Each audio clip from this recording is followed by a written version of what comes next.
O Arthur Lira, presidente da Câmara dos Deputados, o princeso da Barra de São Miguel, em Alagoas, quer abrir uma CPI contra o Sérgio Moro. Mas isso é um erro político-eleitoral imenso, tanto que o PT e os bolsonaristas também perceberam que isso seria um erro e parece que essa CPI não vai sair. Mas o Arthur Lira estaria cometendo um erro gigantesco e erros o Arthur Lira comete aos montes. Vou conversar sobre esse assunto porque você vai encontrar muito a ser falado sobre isso nos próximos dias, mas antes você vai clicar no botão de gostei, vai ativar as notificações, obviamente, e se você não é inscrito no canal, pare de perder tempo, para de atrasar a sua vida, se inscreva no canal para que você possa evoluir junto com a nossa comunidade de reflexão. E antes de entrar no assunto, eu quero aqui fazer um pequeno disclaimer, né? Fazer uma pequena explicação, ou um pequeno adentro, né? Porque eu não tenho conhecimento e embasamento jurídico para poder discutir as prerrogativas jurídicas de ser aberta uma CPI contra o Sérgio Moro.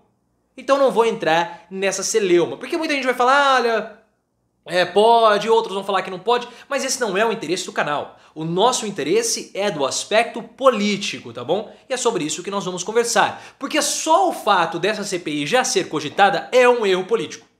E vou explicar tudo para vocês. Mas o que aconteceu? Vamos explicar desde o início.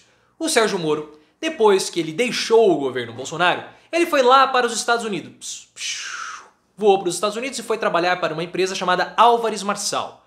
Uma empresa que trabalha com recuperação judicial de outras empresas.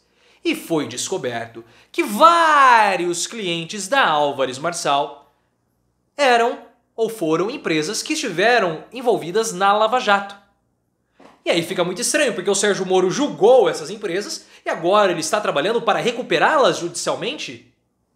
Então isso é estranho e gera aí uma possibilidade de conflito de interesse, conflitos éticos. Beleza.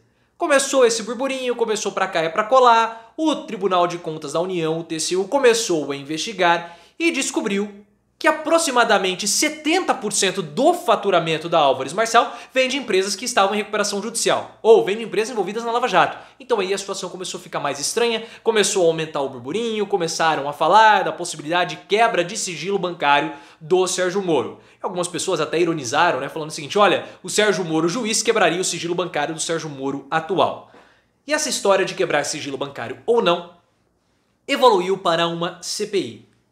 E o objetivo dessa CPI, que o Arthur Lira estaria pensando, seria para exterminar de vez qualquer possibilidade política do Sérgio Moro. Colocar o anticorrupção, o bastião do combate à corrupção, na própria corrupção. Só que aí começa um grave problema dessa CPI do Sérgio Moro, do ponto de vista político-eleitoral. Tanto que, como eu falei, o PT e os bolsonaristas não querem mais que ela saia do papel. Apesar de ser um deputado petista que está colhendo as assinaturas, né, que está articulando para isso. Porque pode ser um grande tiro pela culatra, pessoal. Pelo seguinte, o Sérgio Moro hoje, ele tem 10% das intenções de votos. E ele está completamente estagnado. Ele não consegue mais sair da posição que ele está hoje. Todas as pesquisas mostram que ele está com 10%. E estável. E na minha opinião, ele já atingiu o teto. O Sérgio Moro não passa de 10%, porque teve uma pesquisa recente, salvo me engano foi da Ideia, enfim, da XP, do Quest Consultoria, que mostrou que para 10% da população brasileira, o maior problema do país é a corrupção. E o Sérgio Moro tem 10% de votos e a principal bandeira do Sérgio Moro é justamente o combate à corrupção. Então ele já chegou no teto, ele já chegou no limite. E ele não consegue mudar, ele não fala outro assunto. O Sérgio Moro vira e mexe, cai de novo para a corrupção. Igual que ele reagiu ao PT, dando uma ironizada hoje, falando o seguinte, o PT está desistindo da CPI contra o meu nome, né, contra a minha pessoa. Mas isso é claro, né, porque se tivesse uma CPI, eu iria lembrar para o Brasil todo quem é que teve problemas com a Lava Jato. Mais uma vez falando de corrupção, como se todas as pessoas que votassem no PT ou votassem em Lula não soubessem de tudo o que aconteceu. Não viram o que aconteceu, todo mundo viu, todo mundo sabe que o Lula foi preso e mesmo assim as pessoas estão votando no Lula. Então o Sérgio Moro falar ou deixar de falar não muda em absolutamente nada o discurso ou a situação eleitoral. Só que o Sérgio Moro, ele faz esse discurso da corrupção para não vou dizer a bolha dele, mas para o eleitorado dele. Só que esse é um erro estratégico do Sérgio Moro.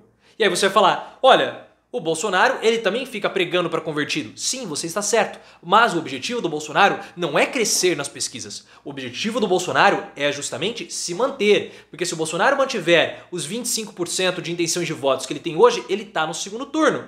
E os 25% de eleitores que o Bolsonaro tem são compatíveis com os 25% da população brasileira que pensam exatamente igual ao Bolsonaro, como foi mostrado pelo Datafolha. Então o Moro, ele precisa começar a avançar perante algum eleitorado.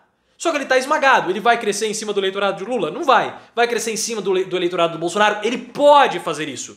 Mas, para crescer em cima do eleitorado do Bolsonaro, o Sérgio Moro precisaria modificar o discurso dele. Ficar só com esse discurso de combate à corrupção não convence o bolsonarista, porque o bolsonarista, ele é radical. E o Moro tem feito alguns ataques ao STF, mas isso é insuficiente. Se o Sérgio Moro quiser crescer nas campanhas, nas pesquisas, ele vai ter que começar a radicalizar no discurso mesmo. Vai ter que começar a atacar a minoria, como o Bolsonaro faz. Caso contrário, não vai sair dos 10%, certo? Então não adianta ele ficar pregando para convertido. Ele precisa ir para cima do eleitorado de Bolsonaro. É isso que ele tem que fazer. Eu não acredito que ele vá adotar um discurso radical, misógino, racista, como o Bolsonaro faz. Não é do feitio do Sérgio Moro e ele não vai querer fazer isso. Ele vai querer se mostrar como um candidato mais moderado ao centro. Só que isso vai ser insuficiente para levá-lo ao segundo turno, tirando o Bolsonaro da segunda colocação. Então, com esse discurso estagnado, com esse discurso repetitivo, o certo para os demais candidatos seria não dar palanque a Moro. Porque tudo que o Moro quer nesse momento é um palanque para poder falar. E justamente essa CPI seria o palanque perfeito para o Moro poder se vitimizar. Aí vão falar, olha, mas vai mostrar que o Sérgio Moro tem ali problemas. A não ser que tivesse um relatório muito cabeludo, mas muito pesado, qualquer resultado diferente disso seria positivo para o Sérgio Moro. Porque olha só o cenário que seria desenhado, a narrativa que seria colocada, e por isso que é um erro do Arthur Lira querer colocar essa CPI na jogada. Porque pareceria o seguinte, olha, eu, Sérgio Moro, estou aqui sendo julgado por esses políticos corruptos, todos eles envolvidos na Lava Jato, todos eles envolvidos com problemas de corrupção. Eu estou sendo julgado por eles porque eu quero colocar todos eles na cadeia. Então eles estão me perseguindo porque eles não querem ter a minha pessoa como presidente da república. Porque eles sabem que eu sou honesto, porque eles sabem que eu sou o combatente da corrupção. Perceba como o sistema, e aí ele começa a entrar no discurso de Bolsonaro, na ala bolsonarista, perceba como o sistema está se opondo a mim. Porque eu os desafiei, eu coloquei pela primeira vez os poderosos na cadeia, então seria o palco ideal para o Sérgio Moro se vitimizar. E assim, pessoal, Câmara dos Deputados não é Senado. Não é Senado. E nós vimos que algumas vezes na CPI da pandemia, que foi uma CPI grande, muitos senadores, inclusive senadores experientes como Randolfo Rodrigues, não tiveram jogo de cintura para lidar com uma situação mais complicada. Porque no depoimento do Ricardo Barros colocou todo mundo no bolso. Todo mundo no bolso, com exceção do Renan Calheiros. Vamos ser justos aqui. Tudo bem que o Moro, ele não é experiente como o Ricardo Barros, ele não tem a mesma malícia e nem a mesma capacidade oratória. Mas também a Câmara dos Deputados tem muito Eduardo Girão.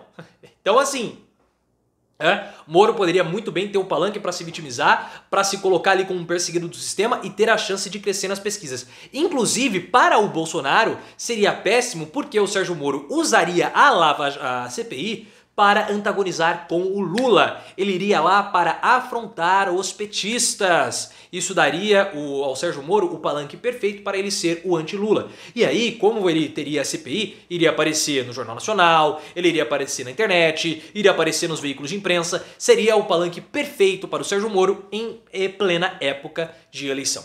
Por isso que essa ideia do Arthur Lira é uma ideia péssima do ponto de vista política e do ponto de vista eleitoral, muito pior. Os petistas perceberam isso, estão voltando atrás, os bolsonaristas também perceberam, já estão voltando atrás a respeito dessa decisão de abrir essa CPI contra o Sérgio Moro. Não que o Sérgio Moro seja lá um candidato brilhante, não, ele é um candidato de uma nota só. Ele não consegue falar de outro assunto que não seja corrupção, ele não consegue nem falar. Porque ele fez aquele vídeo, que foi um vídeo de 30 segundos, cheio de cortes, ele não conseguiu nem se preparou para fazer aquele vídeo.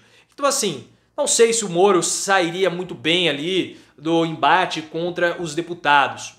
Mas seria dar um palco para alguém que precisa desse palco e não tem que ter tanta atenção por parte dos seus adversários, haja vista ele está estagnado com 10% dos votos. Mas eu quero saber a sua opinião. O Arthur Lira está certo, está errado? Seria mais um erro do Princeso de Alagoas? Clique no botão de gostei, deixe nos comentários, me siga no Instagram, canal Profiléu, e aqui na descrição você tem um link para o meu canal de lives. Eu espero você lá para poder interagir ao vivo comigo todos os dias, tá bom? Clique no link e se inscreva lá.